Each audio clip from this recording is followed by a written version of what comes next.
اعوذ باللہ من الشیطان الرجیم بسم اللہ الرحمن الرحیم الحمد لأہلہ والصلاة علی اہلہا اما بعد فقد قال اللہ سبحانہ وتعالی بسم اللہ الرحمن الرحیم والذین یصلون ما امر اللہ بہ ان یوصل۔ ناظرین اکرام، السلام علیکم ورحمۃ اللہ وبرکاتہ۔ سامعین محترم و ناظرین، آج کی گفتگو کا جو عنوان ہے وہ رشتہ داروں کے ساتھ تعلقات جوڑنے کا اجر و ثواب اور اس کی اہمیت اور فضیلت۔ خداوند تعالی اس آیت کریمہ میں ارشاد فرما رہا ہے کہ صاحبان عقل وہ ہیں۔ اس سے پہلے اللہ تعالی صاحبان عقل کی نشانیاں بتا رہا ہے۔ ان نشانیوں میں سے ایک نشانی صاحبان عقل کی یہ ہے کہ وہ ان کے ساتھ تعلق جوڑتے ہیں جن کے ساتھ اللہ تعالی نے تعلق جوڑنے کا حکم دیا ہے۔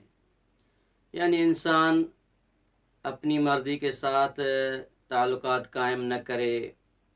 یہ نہیں کہ جس جگہ اپنا فائدہ دیکھا وہاں تعلق جوڑ دیا، چاہے اللہ کی رضا نہ بھی ہو، نہیں، بلکہ مومن تو وہ ہیں، صاحبان عقل وہ ہیں جو ان کے ساتھ تعلق جوڑتے ہیں جن کے ساتھ اللہ تعالیٰ نے تعلق جوڑنے کا حکم دیا ہے۔ اب یہ تعلق اور روابط عام ہے، چاہے وہ تعلق اللہ کی ذات کے ساتھ ہو، محمد و آل محمد کے ساتھ ہو، اپنے رشتہ داروں کے ساتھ ہو، مومنین کے ساتھ ہو، تمام تعلقات اور روابط اس آیت میں آ جاتے ہیں۔ یعنی ان کا اللہ تعالیٰ نے حکم دیا ہے، ان سب کے ساتھ انسان اپنے تعلقات جوڑے رکھے۔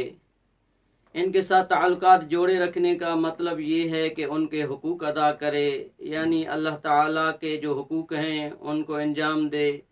اسی طرح محمد و آل محمد علیہ السلام کے جو حقوق ہیں ان کو انجام دے، اور اپنے رشتہ داروں، قرابت داروں کے جو حقوق ہیں اور جو مومنین کے حقوق ہیں ان کو انسان انجام دے۔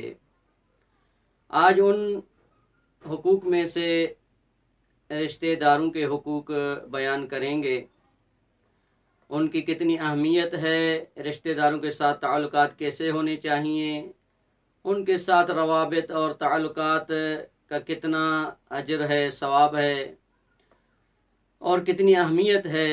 تو ناظرین، اس تعلقات کی اہمیت کا اندازہ اس جگہ سے لگایا جا سکتا ہے کہ جس جگہ اللہ تعالیٰ نے اپنی عبادت کا حکم دیا ہے اسی جگہ اپنے والدین اور قرابت داروں کے ساتھ نیکی کا حکم بھی دیا ہے۔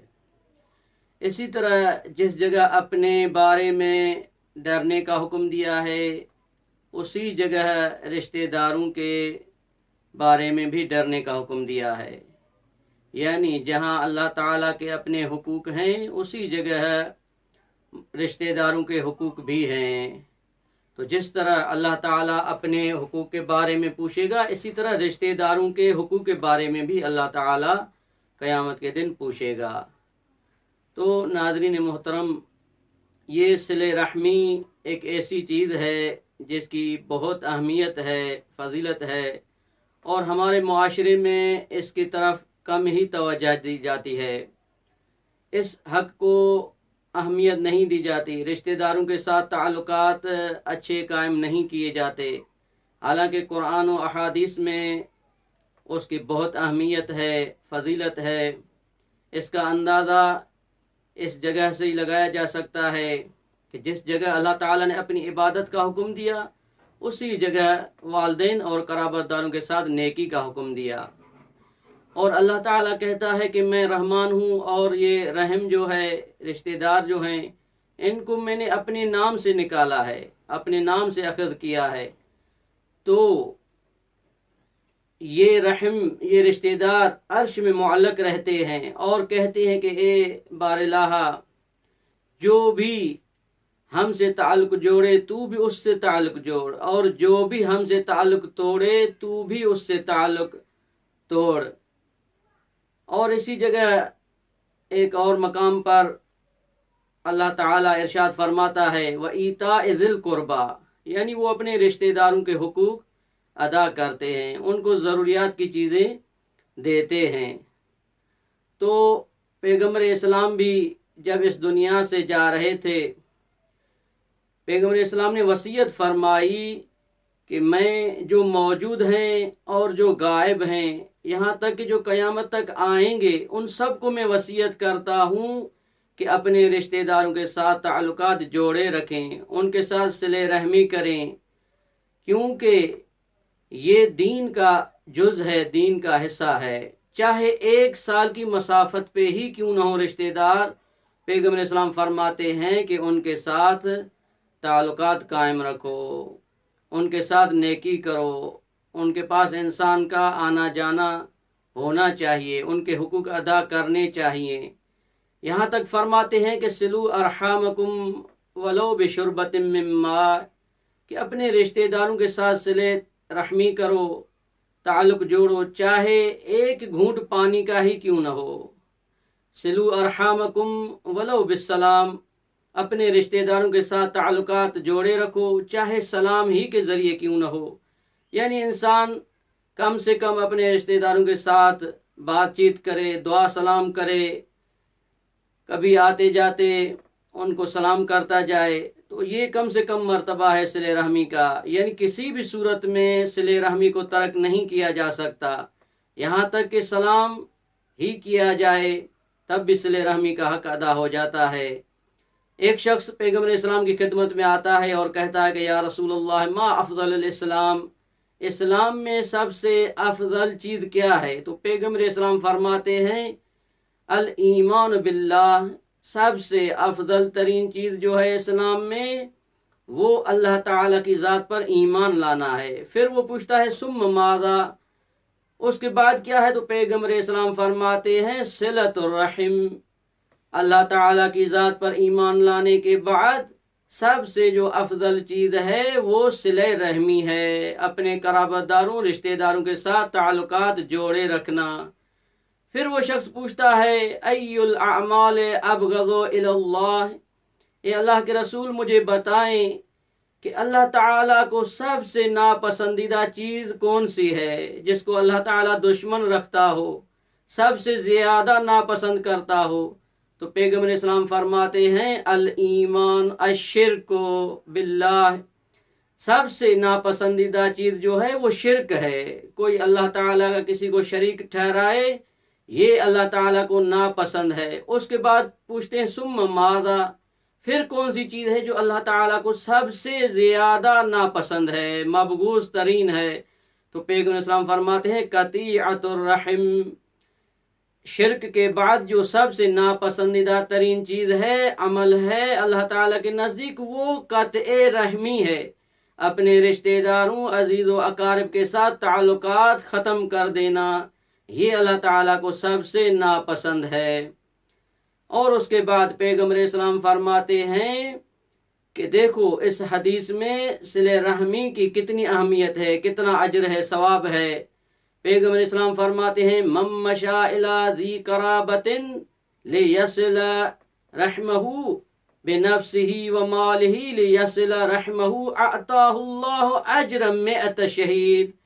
پیغمبر اسلام فرماتے ہیں جو شخص بھی اپنے رشتہ داروں کے حقوق ادا کرنے کے لیے جاتا ہے، اپنی جان کے ذریعے اور اپنے مال کے ذریعے سے رشتہ داروں کے حقوق ادا کرتا ہے تاکہ صلہ رحمی قائم کر سکے، اپنے رشتہ داروں کے حقوق ادا کر سکے، اس نیت کے ساتھ جاتا ہے تو کتنا اجر ہے؟ پیغمبر اسلام فرماتے ہیں اعطاہ اللہ اجر 100 شہید، اللہ تعالیٰ اس انسان کو 100 شہیدوں کا اجر عطا فرماتا ہے۔ ہر نیکی کے اوپر نیکی ہے، ہر نیکی سے بڑھ کر نیکی ہے، لیکن جب انسان اللہ کی راہ میں جہاد کرتے ہوئے خون میں لت پت ہوتا ہے اور شہید ہو جاتا ہے تو اس شہادت سے بڑھ کر کوئی نیکی نہیں ہے۔ یعنی شہادت پر جب انسان فائز ہو جاتا ہے تو نیکیوں کا سلسلہ رک جاتا ہے، اب اس کا اجر و ثواب اللہ تعالی ہی اس کا حساب لگا سکتا ہے۔ لیکن یہاں پیغمبر اسلام فرماتے ہیں کہ جو اپنے رشتہ داروں کے ساتھ ان کے حقوق ادا کرتا ہے، صلہ رحمی کرتا ہے، تو اللہ تعالیٰ اس کو 100 شہیدوں کا اجر عطا فرماتا ہے۔ پھر فرماتے ہیں وَلَهُ بِكُلِّ خُطْوَةٍ 40,000 حسنہ، ہر قدم پہ جو وہ اٹھاتا ہے اس کے بدلے میں اللہ تعالیٰ اس انسان کو 40,000 نیکیاں عطا کرتا ہے۔ وَيُمْحَى عَنْهُ 40,000 سیئہ، 40,000 گناہ اس کے معاف کیے جاتے ہیں، 40,000 برائیاں اس کی مٹا دی جاتی ہیں، ختم کی جاتی ہیں۔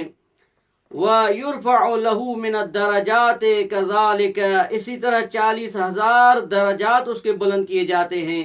وَكَأَنَّمَا عَبَدَ اللَّهَ 100 سَنَةً صَابِرًا مُحْتَسِبًا، پیغمبر اسلام فرماتے ہیں جو شخص بھی یہ حق ادا کرتا ہے گویا کہ اس نے 100 سال کی عبادت کی ہو، 10 سال نہیں، 20 سال نہیں، 50 سال نہیں، بلکہ پورا 100 سال کی عبادت کی ہو۔ کتنی بڑی نیکی ہے، کتنا اجر ہے، کتنا ثواب ہے صلہ رحمی کا، اپنے رشتہ داروں کے ساتھ نیکی کرنے کا، ان کے حقوق ادا کرنے کا۔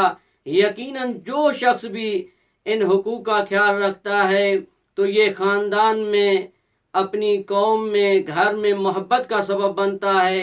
اس صلہ رحمی کے نتیجے میں خاندان آباد ہوتے ہیں، قومیں آباد ہوتی ہیں، گھر آباد ہوتے ہیں، اور اسی طرح امن و سکون قائم رہتا ہے، محبت پیدا ہوتی ہے۔